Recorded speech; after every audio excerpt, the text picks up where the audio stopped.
the classes I had were also mostly purely theoretical, and they were more focused on making up ideas instead of just designing. But we were actually able to create our own projects for our research.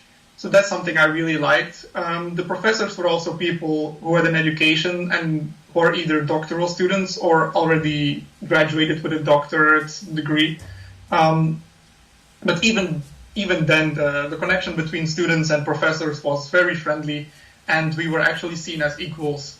Sometimes it was even shocking to me how other students were talking to professors. This was probably the biggest cultural difference for me since studying in Belgium and in Canada, in France. And then when I came to Canada, there was no hierarchy between teacher and student. And it was very weird because sometimes I even had the impression that professors were not respected enough. And this created a big divide in the class group, since the class group existed out of international students like me and Canadian students. And we did not really match that well on this topic of teacher respect. Our actual assignments ranged from reading academic texts to choosing topics to research and also analyzing other arts as well as conducting our own research. Because of this divide that I talked about, we had smaller groups of friends who helped each other in their research, and we also did our best to pull everyone through the degree together. The focus of this university was to create students who excel in their field and really give them an upper hand on students who do not have a master's degree. I also think it's a success. Because of this, the biggest strength, on top of this, the biggest strength of École Nat UQAC is their actual location in Montreal. And of course, the partnership they have with all the companies in Montreal, so like DNEG, Digital Domain, Warner Bros, Rodeo FX, all the big VFX companies are located in Montreal. And they also have partnerships with the school. So people from the companies would come to school and talk. And it would also be great for the master students because they would be able to conduct interviews or visit the companies and do their research like that. Also, on top of that, the school had the biggest variety in projects between different students, so it was really accepting of whatever the student wanted to make, as long as it be considered digital art. Like you can see in the examples that I was showing in the previous slides, we had one student who created a fantasy world, then you had another student who created a VR game where you could become a wolf.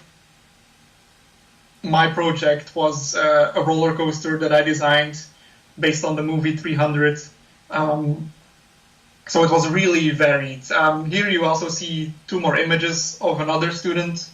He made a interactive advertisement billboard, so you could walk past the billboard and the billboard would interact with you, and depending on what kind of things you would do or what you would say to the billboard, then the billboard would react differently. Because of my specialty and my knowledge, before I start about that, let me say that we started with about 19 students and we actually finished with 4. The other students either dropped out or they decided to go part-time or restart their year because of the amount of research we had to do, which is something that is also a cultural shock for me because in most art masters in Europe, I don't know how it is in Slovakia, but we just create an artistic project and write a few pages about what we made. But in Canada, we had to have an artistic project plus about 100 pages of research. So it was very, very tough. So because of my specialty and the knowledge I received in themed entertainment design because of the master degree, I was actually asked to teach some classes and in the bachelor degree. And not only did I do this at École Nat UQAC, but I also did this at Concordia University in Montreal, which is another one of the universities there. And this was really cool. Now, with all this education and experience that I got from education, I'm going to talk about the link between the VFX world, game development world, and the themed entertainment world. One of the main reasons why I went to VFX and game design schools is because I did not know that there is such a thing as themed entertainment design. It's also not really widely known that there are companies who just create designs for theme parks. And on top of that, there are barely any schools where you can get a degree in themed entertainment design. There are a few in the US. There is one in the Netherlands, but other than that, I don't really know any school where you can study themed entertainment.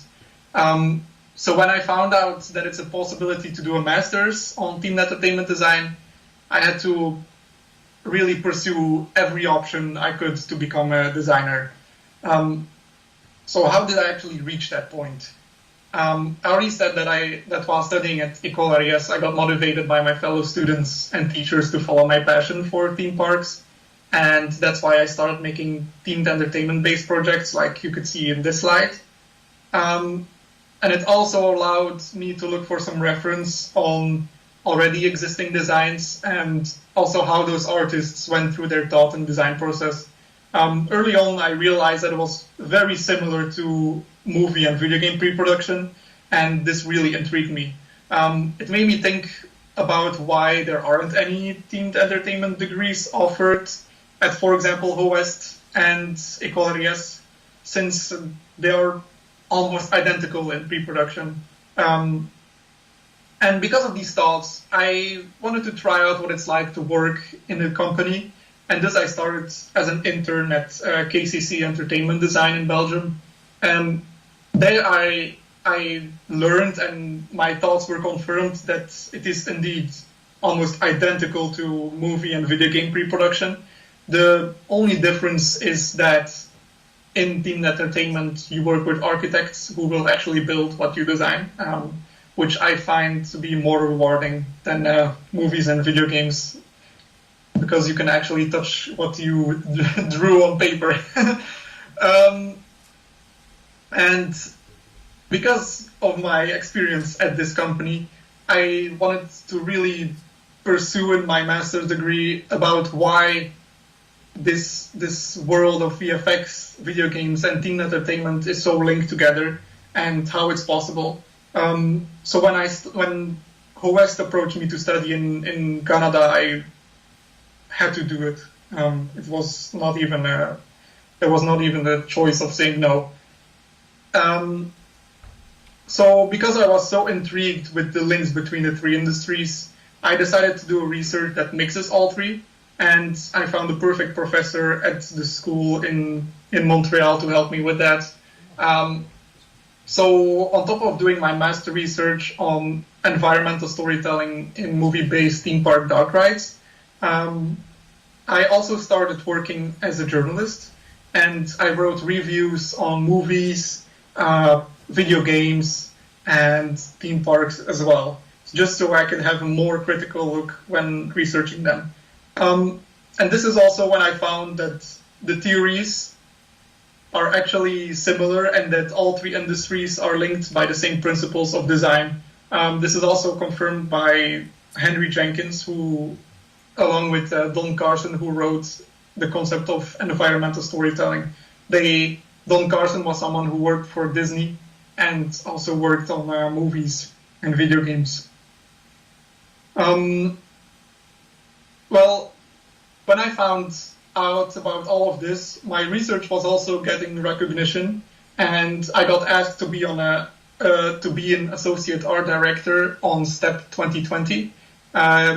STEP stands for Student Themed Entertainment Project.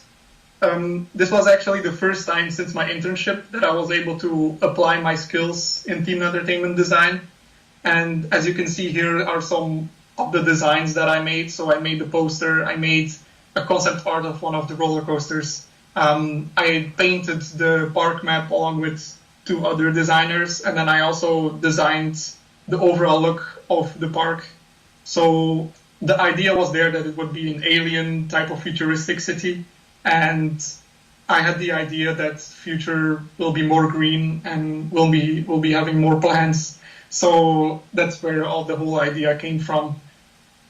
And of course, because I worked on that project, it opened so many doors for me. And when graduating, I started freelancing for team entertainment design companies.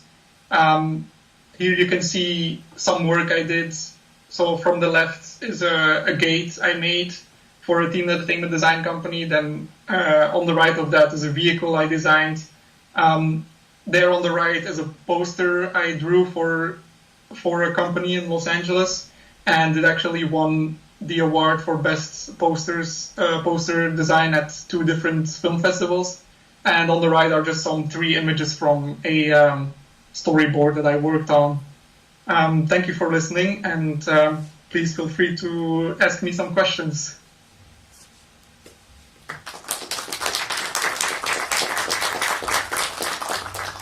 Fantastic, thank you, Frederick. We have several questions for you. First one will put Miroslav Liniak. He is a student of visual effects of first class. I would like to ask, which one of these 3 schools was your favorite and why? That's actually a really good question and difficult to answer, because I can say that one is the best, but I would be lying, since all 3 schools have such a different power. For example, West Digital Arts and Entertainment really pushes you to become a very good artist, but then if you are a little bit less skilled, or for example, if you are not willing to work 60, 70 hours per week, then it's not a good school for you, and they really will not respect you for that. On the other hand, École Ariès in France allows everyone to graduate, and this allows you to have a degree. And of course, if you are lesser skilled or are not willing to work that many hours as West is, which is crazy hours, to be honest, you are able to have a degree, and that's really good. But then if you are a more skilled student, you do not really get challenged like in West. And then in École Nat, they really push you to be specialized in what you do, which is something which the other schools had a bit less of, because they forced you to become generalist. So I guess for me personally, the most humane school was in France, École Ariès. That's what my answer will be. Yes, thank you. Next question will put our student of 2nd class of visual effects, Jurais Bean. I would like to ask, how do these universities balance teaching technical skills and creativity? For instance, whether they focus more on creativity freedom, or like they give the students certain tasks they need to complete? That's also a really good question. So all 3 schools were very similar in that aspect, where you would have a certain amount of hours per week of theory. So they would show how the programs work, what all the different powers and negatives of the different programs were. So for example, Maya, they would show Maya is better in this and that, and then Max, 3ds Max is better in this and that, ZBrush is better in this.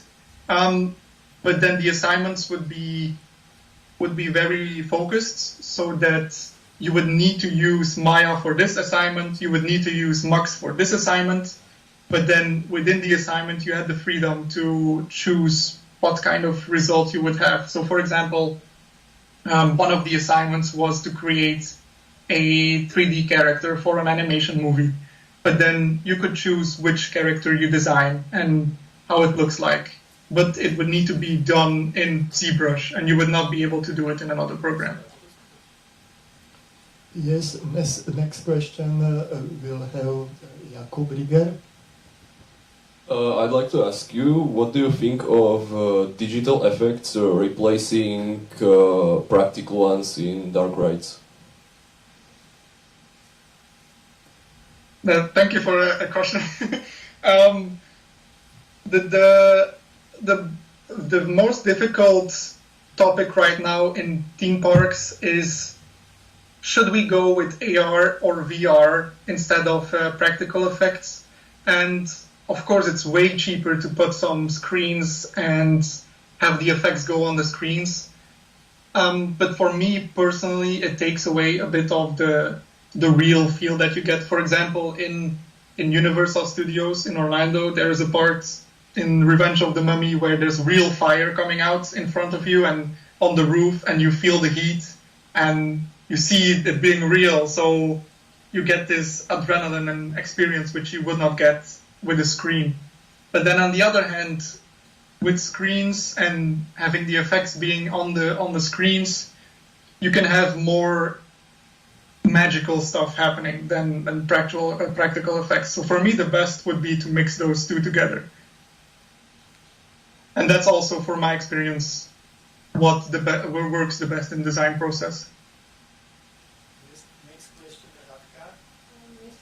Are there any notable differences between the students who graduate from these schools, like in the job opportunities, I mean? So you mean in opportunities like where they go work, or? Yes, if they have like any notable job opportunity differences. Yes, so for example, from Hogeschool Arts and Entertainment, because the school is so demanding and so many students fail, the students who graduate actually have like a 99% chance of having a job. Most of them move to Montreal to work in the VFX companies, or for example in London to work at Industrial Light and Magic or companies like that.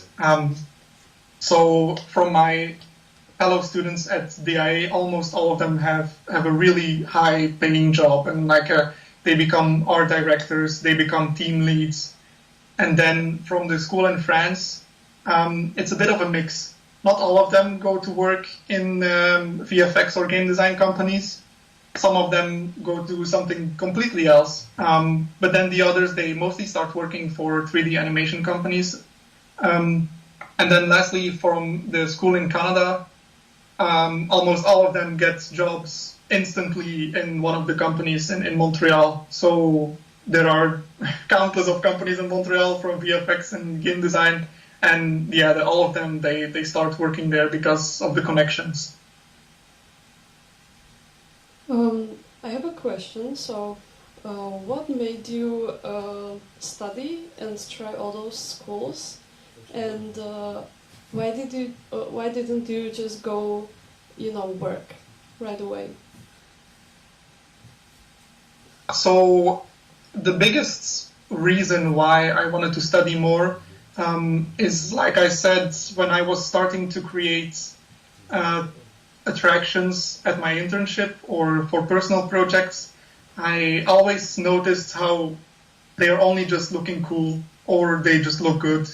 But then when I was thinking about why would I go on this attraction, or why would I like seeing this movie or play this video game, I don't want to just do it because it looks cool. I want to do it because it means something, that it has more of a backstory. For example, that's why I started doing my research on environmental storytelling, which is basically how we can tell stories through environments without dialogues.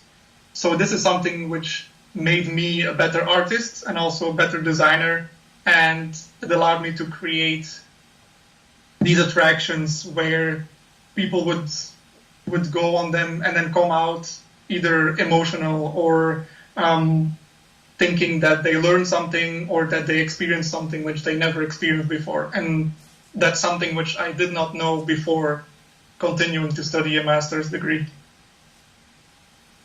So thank you very much for your I have presentation. questions. Pardon? I have questions still. One more question. It's all right, it's I all right. wanted to finish. I'm sorry. Okay.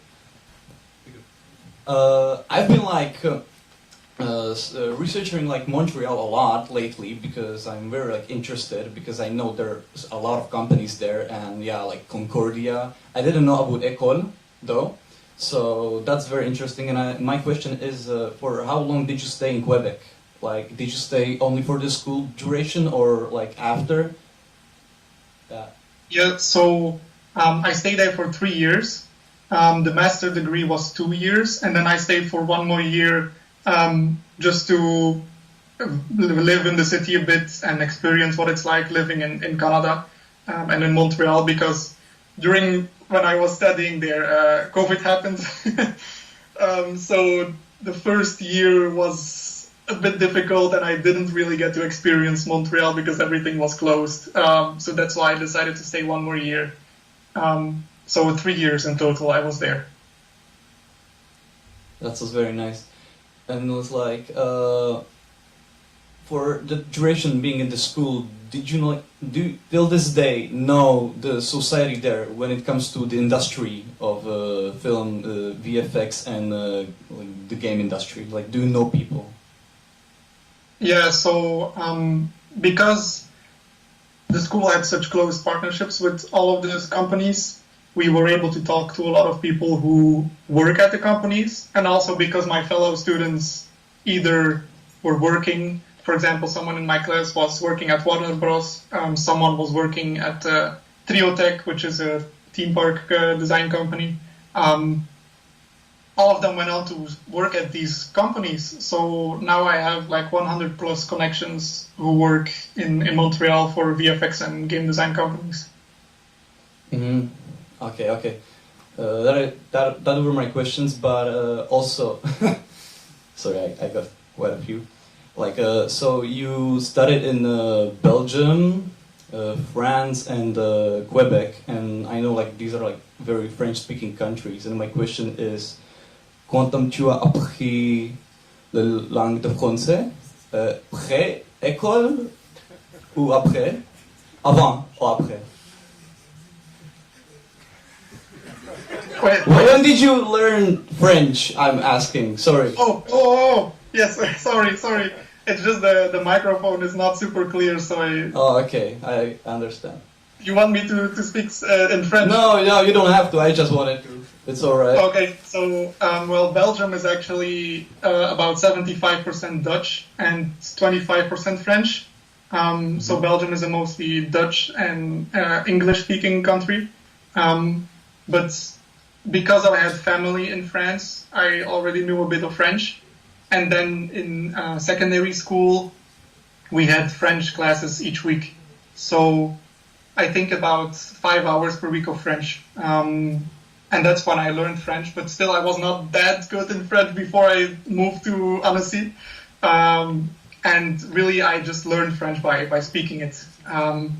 And then in Canada was, of course, a culture shock because they speak a French that you do not understand, even if you speak French. So I was able to do my master in English, even though the school was French speaking. So thank you for your time and your answers. As we spoke, so we will be in touch with our students in future because we plan common some or seminars or workshops in future. If it will work, you will be probably in America, as I understand, or somewhere abroad, and I'm very happy that you take part on our conference. So thank you very much. Thank you. And if any of the students have any more questions or they want to connect with me, then they can, of course, on my LinkedIn or Instagram or anything. Yes, everybody who will want, so I share your connect your mail to speak with you and maybe to find some common interest in future. So thank you, and now is time for Sebastian. So please, Sebastian, switch your camera. Sebastian, yes. So welcome, Sebastian. Hello. Hello. Sebastian is from Finland, and I try to tell something from his bio.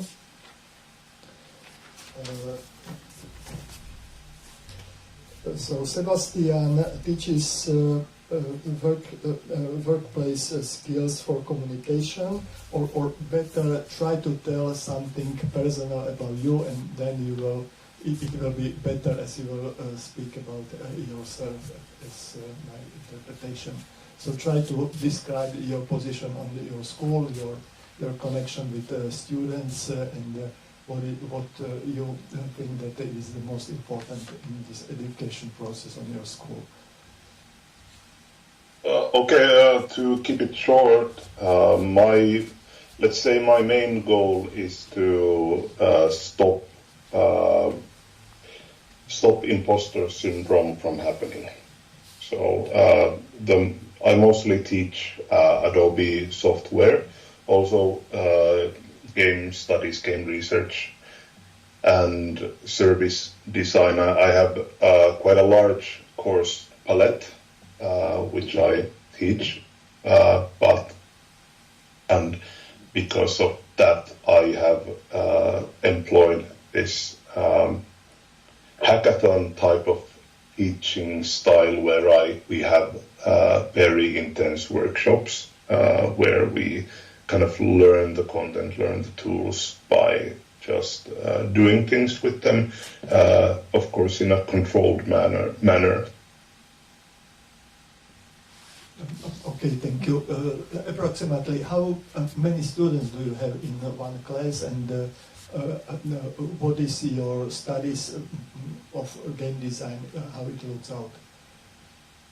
I have generally one class has around 30 students, and I have, I think it was around 11 or 12, something like that, courses a year, so around 300 students go through some of my courses every year. Of course, some are the same person,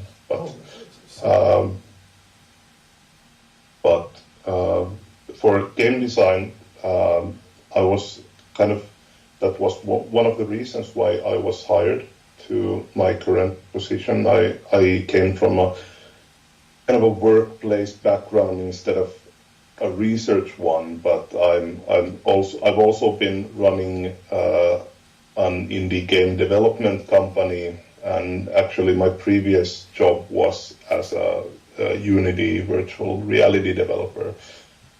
So the kind of indie part came later in a more serious manner. Of course, I've been a hobbyist for seriously since 2016, but I have done games and modding before that since the mid-90s. Okay, thank you very much for introduction, and here is your time for presentation. Okay, so let's begin. I will share my screen.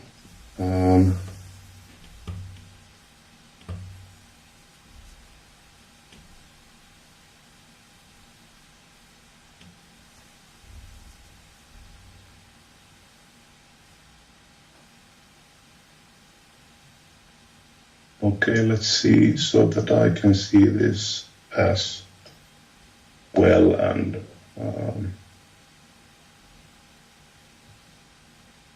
okay.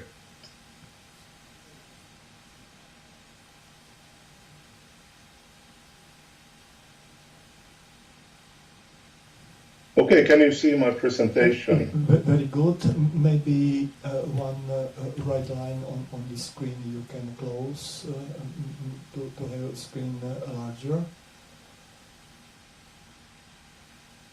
if it's possible. Oh, I'm currently seeing. I think I could go just share the whole screen. So no, it's okay. Just the screen is not on the whole display. Yes. okay, If it is possible to close this.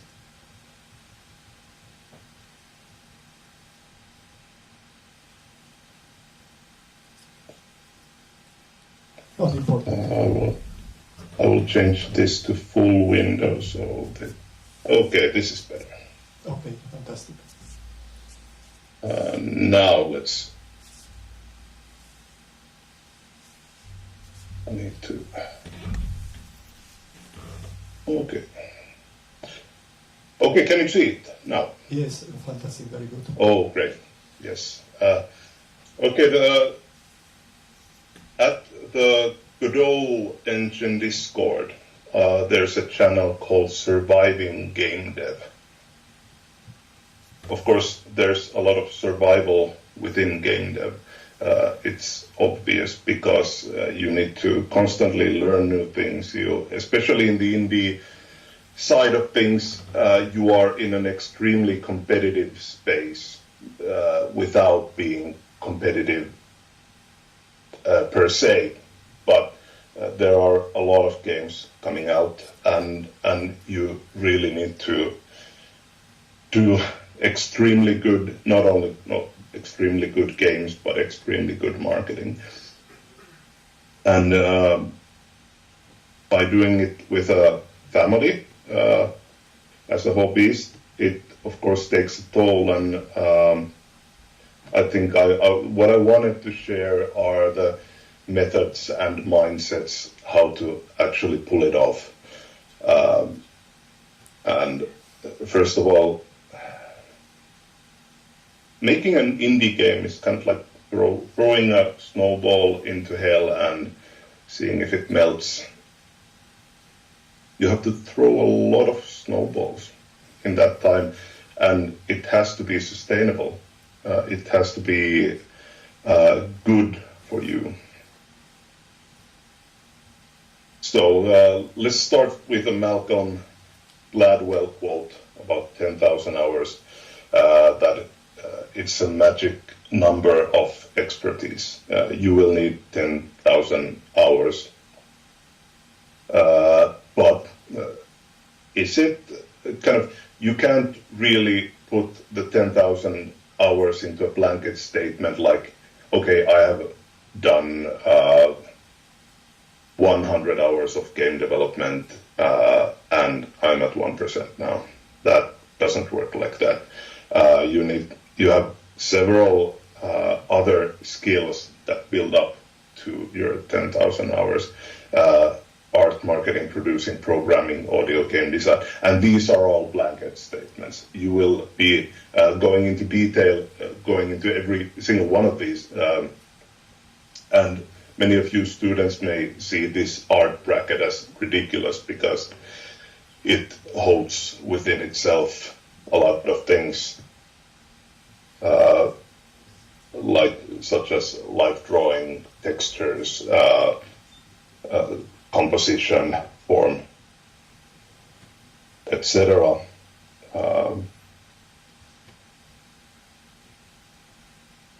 So all of the categories are built from smaller skills that are themselves built from smaller skills. So the kind of the thing that these small pieces make in unison, it's synergy. Learning is to know what they are and how to apply them, of course. It's kind of how you, for instance, art, if you see how to kind of make a good composition with simple lines, then you will of course need to know how to make different textures with your pencil, and then you go into kind of how light works, how shading works, how color works, the kind of good color palette. That is this kind of synergy working with the skill. So, the first thing about getting this skill is choosing your tools. And I'm using Godot. Many people may ask that, is Godot even a serious game engine? Well, RPG Maker 2003 is a serious game engine. It depends on how you use it.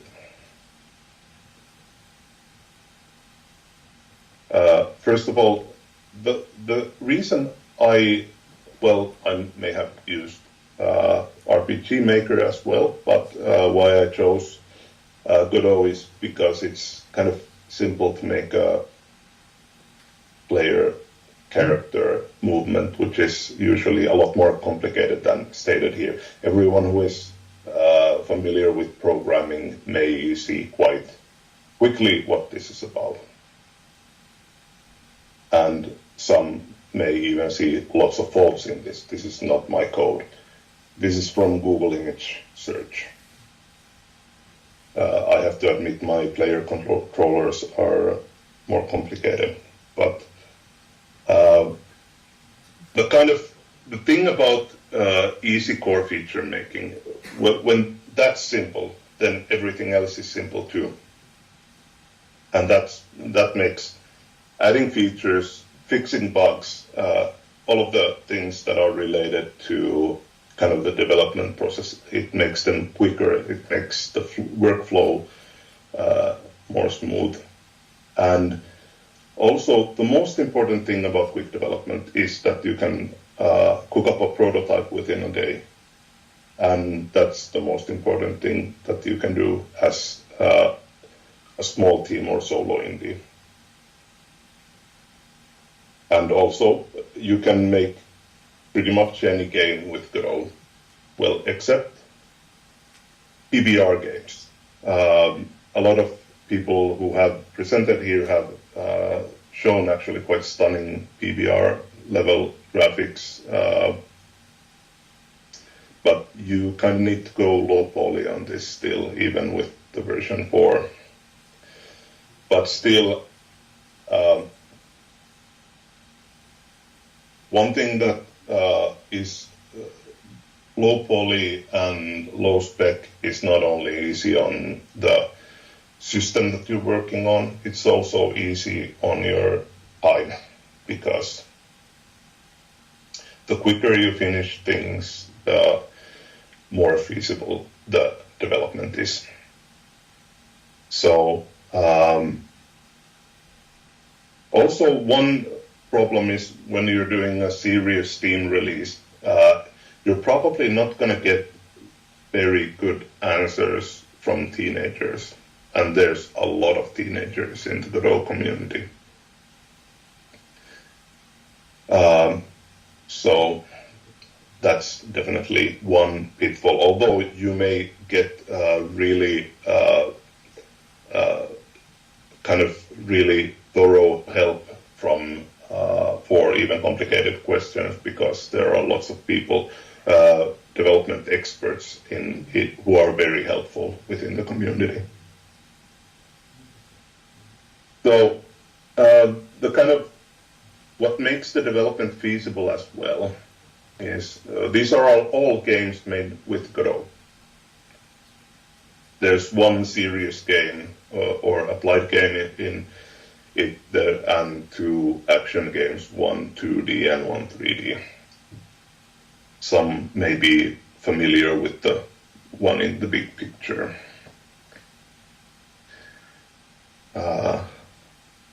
So I forgot the name, but anyway. The assets you create, if you love to draw, then it's obvious that you should make a 2D game. If you love to do pixel art, then a pixel game, and with modeling, then a 3D game. Of course, it's a lot more complicated as whole in it. So takeaways from this part is you should kind of know the parts that you are already good at. Are you an artist? Are you a video producer? Maybe make a full motion video game.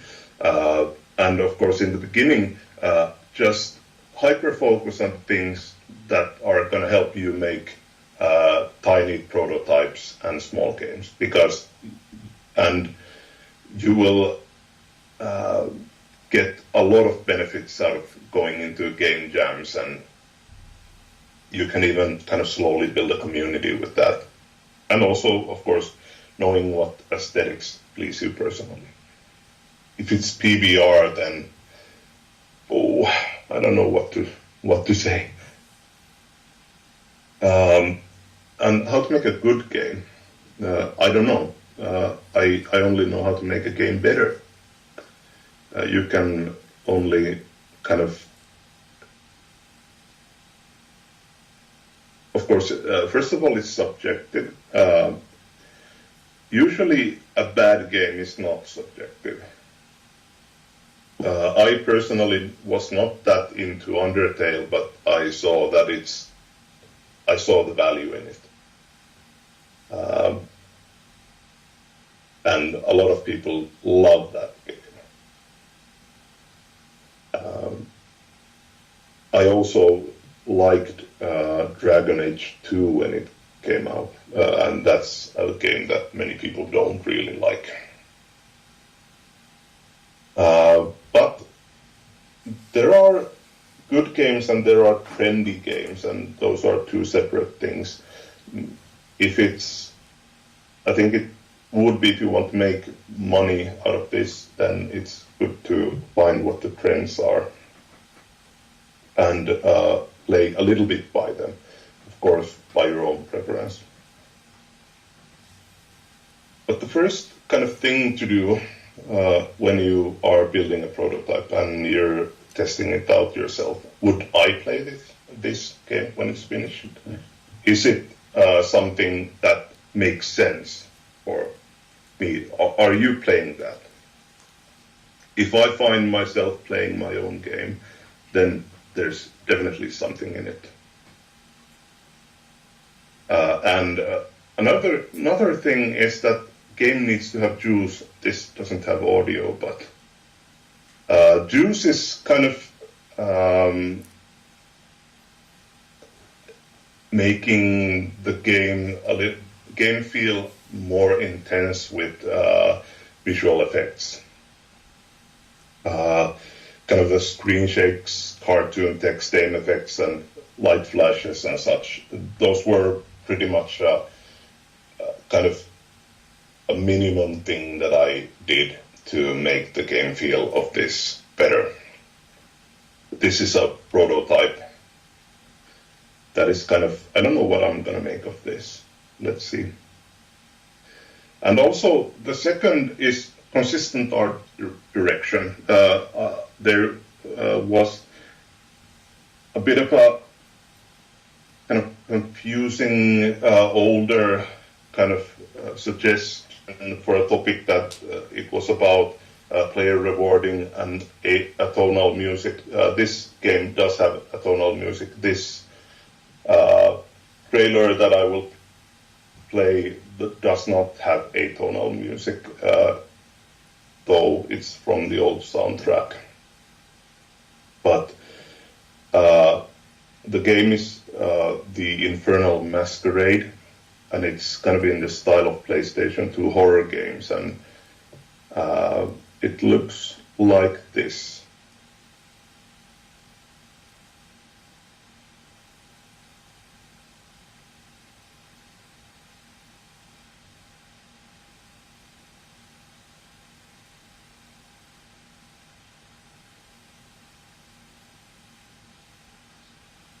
It gives you kind of a vague idea what the game is about. It's Minesweeper, but it's not Minesweeper. The second thing that I did with the game is actually I was also in the topic was about diegetic rewarding. The game starting screen that everything you see before you begin playing the game is the things that you have gathered from your previous play sessions. The kind of game has different levels that has a few kind of these mine, aka vampire groups within it. And when you play through one, you will get a Steam achievement out of that. And when you activate the achievement, or when it activates, then it shows these objects in the level, the sharp jaws from the boat cabin level in the first area. There's a statue on the right, painting on the right that is from the art gallery, and a smaller lamp from the park, and a chandelier on the roof from the Grand Hall. I will also give rewards from sillier achievements. And also, you need to test the game out or give it to for other people to play. What I've seen in these years is that verbal feedback is not that useful. What happens while they're playing the game, that's what's important. Does it have difficulty spikes? Does it get dull? Just see when they kind of get the, I don't think I'm going to play it anymore. Or if they start kind of looking for, what am I going to do now?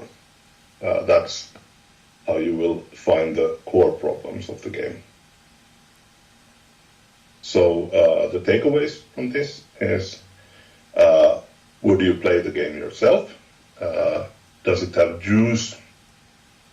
And does it have consistency within its art direction? Also, programmer art is a lot better as an option than a hot mess. And let other people play it and take notes. This is the most important part. This is how you can go on with this applies to every creative field. This is about lifestyle choices. And creative work usually is kind of a passion. So it's really good at creating burnouts. The first thing is stop being chronically online. If you spend all of your time on social media, on Discord, on Twitter, on Reddit, and it kind of starts to affect your own thinking, kind of warp your own thinking. You may argue against people that only exist in your head. Then it's time to kind of take a break and start seeing it differently. Also, more controlled social media use may be problematic. But I won't suggest that you delete your social media accounts. No, just treat it like work emails, because that's quite much how it is. And a good thing to think about, does social media affect your life choices? Are you on Instagram and you see your kind of life events as content? The same is, do you think, does alcohol have an effect on your everyday life choices? I can't go there tomorrow because I'm going to be hungover again. So those are two separate things, but they indicate problematic behavior and a problematic relationship with the media. And of course, a lot of us, including me, need social media for work. So aim for minimal and effective, and plan ahead, use automatic posting, do it when it gets the best impact. And you will have more time and energy to do things like go on walks. The composer Osmo Tapio Raihala said that he composes mostly while walking, and it's kind of a process that gives nutrients to the mind and body. There was a recent study that said older people who walked daily did get significantly less dementia-like symptoms. And also for all of the 3D people out there, take a camera with you and take photos of nature and of objects so that you won't have to survive on mega scans only. You can make your own mega scans. And also avoid overdoing it because it's always like kind of cool to go in things with a passion. That, okay, now I'm going to run a marathon. Now I'm going to go to the gym every day and become like swole or something. Just create a habit of exercise. That's going to do everything. Also, this is probably going to be a hard to swallow pill for the introverts, but meet people. Being an introvert does not mean that you can survive without any human contact. You may survive with less human contact, fine, but you still need meaningful connections, and you still need to kind of have people around you to discuss and kind of process things that you've experienced. This is very important for students. And you are privileged in a way that you have a really good social network around you and you can meet people. When you get out of school, then it's going to get a little bit lonely after that. So that's the time when you need to be active. Unless you have, of course, kids. I have, so they take a lot of that time. They give me most of the company that I need. For the game design students, you can. Nobody's stopping you from running a game jam. You need a few power sockets, seating, probably a fast food joint close by, and ventilation, of course. So it doesn't get too hot with several people in the same room.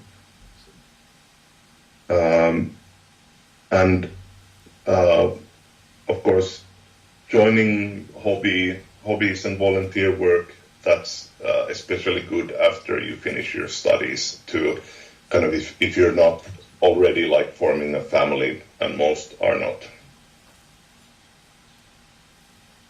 And the last thing about well-being is closure. You need to fail fast. So finish your project or kill it. Don't go for the middle ground. If you want to try out if something is kind of good, then make a prototype, put it on itch, see what happens. You've thrown another snowball into hell. And if it doesn't become a hit, then you have one game to show probably a future employer. It's always beneficial. If it does become a hit, then go get the Steam Direct or try to pitch it to a publisher. So the takeaways are stop internally online, take walks, meet people, and aim for closure. And now I could answer some questions. Yes, thank you very much. I hope I didn't go terribly over time. No.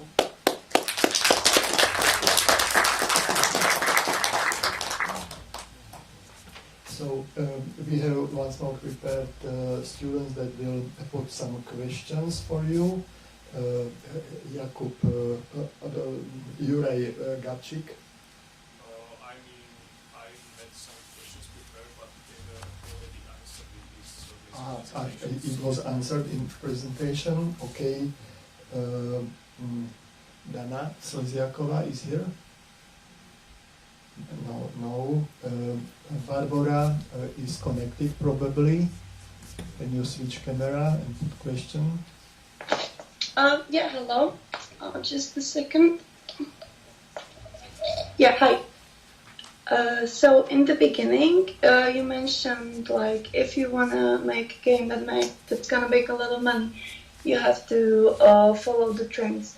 But some time ago, I've heard the quote, I didn't know who said it, that if you start working on a game that's based on something trending at the moment, it's already too late. Like, people are not going to be interested in that topic anymore when you finish it. So what do you think about that? Yes, that is actually very correct. Probably the more important thing would be to make the trends, but that's extremely difficult. But if you have a quick development window, then it's kind of easy to follow it as well. If I were to make a game in a 6-month time window now, I would definitely make a body cam video game, because that's trending strongly at the moment due to a game. I don't remember what the game was called, but I think more if you follow trends, I don't think you should follow positive trends that much, but follow negative ones. Look what's oversaturated, what's being released consistently.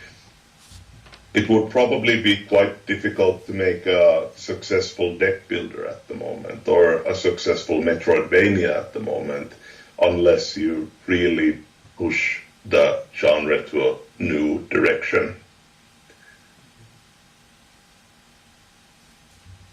Yeah, okay, thank you. Yeah. Yes, thank you. The next question will put Samuel Kocak. He is also online. Switch camera, please, Samuel. Yes, so can you hear me? So Samuel Yes. is the student of the 3rd class of game design. So he will make in few months his bachelor project and bachelor, yes. So Samuel, your question. Yeah, so my question would be, do you have any book recommendations or any online resources that you could recommend our students? Online resources, Chris Zukowski's How to Market a Game. That's one of the best ones. About game design, I personally like Book of Lenses by Jesse Schell, and also, I don't remember what the book was called, but it was by Tynan Sylvester, who I think he made Rimworld, if I remember correctly.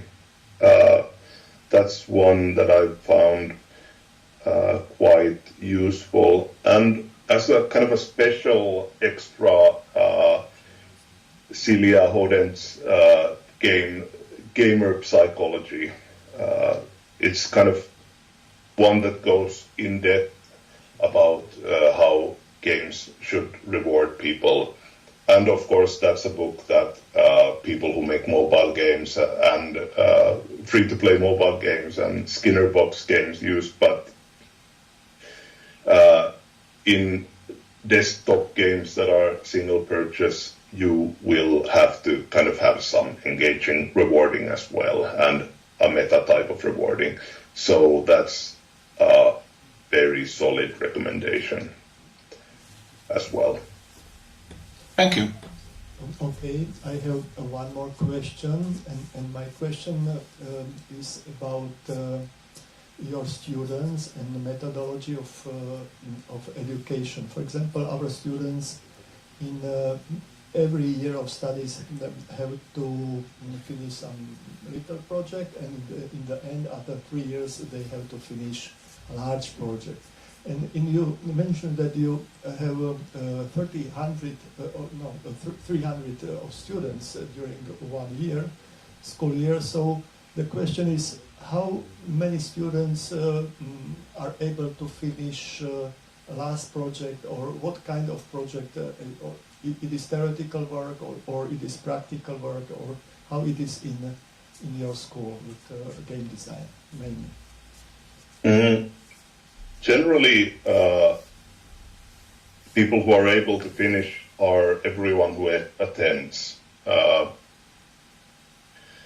And I kind of try to make it easy for them by putting the courses in a small time window, because within a few days that are kind of intense teaching and project work, usually life doesn't happen that much, but within a 2-month time window, life may happen a lot easier.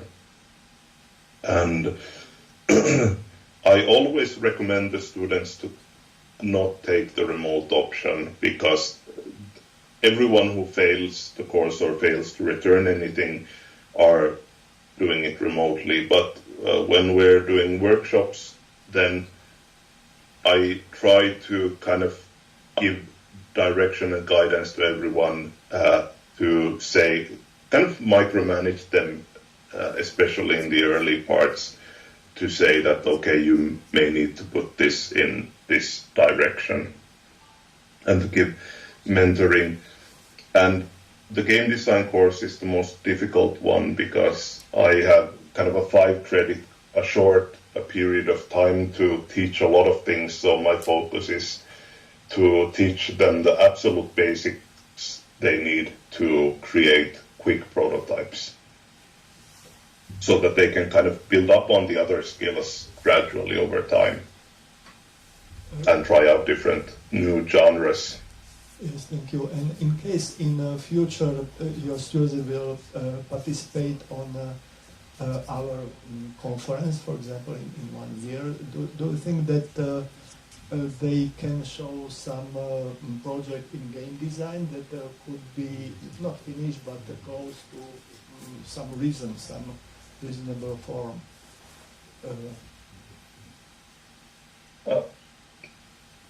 Very, very likely.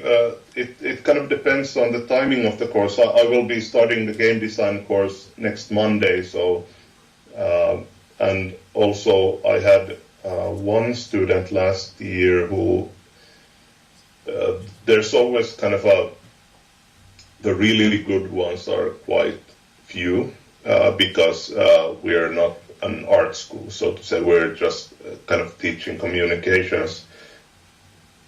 But the students who are genuinely interested in game design usually produce really good games, and there was one last year, but and now that I have been in this event, I know that this is a possibility for the students to present their projects, and it would be an interesting opportunity for them as well to show what they've done.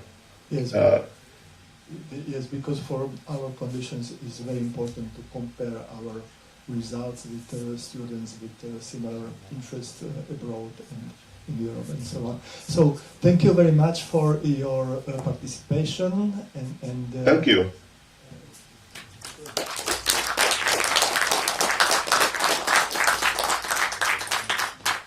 So now we heard 5 professionals and 2 groups of students of our school, and we'll finish our meeting. I want to recapitulate that the concept of this conference was mainly about the presentations of teachers and professionals in the same time, and we could hear Mrs. Vrabelova with scenography. We could hear a very clever presentation from Michal Klosinski from Poland. You could see that his interpretation is really scientific, so it is not realistic problems of how to make the 3D or so, but it is philosophy, how to catch some idea or how to look over some problem. And later we had 4 students from visual effects, and in future, for future conference, we'll have a presentation of, in case if we will have graduate students on game design, so beside students of visual effects, there will be also students from game design. And I hope that in future we'll have cooperation or presentation students from Portuguese, from Czech Republic. I am in touch with main teacher in Film University of Zlín, and he promised that their students for this year they was not prepared, but for future, for next year they will participate, and the same is with also another schools abroad, mainly in Europe. And after our break, we heard 3 very nice presentation from Frederic and from Marcel and from Sebastian. So now we can tell that our conference is finishing, and once more we clap our hands and thank you very much for presentation.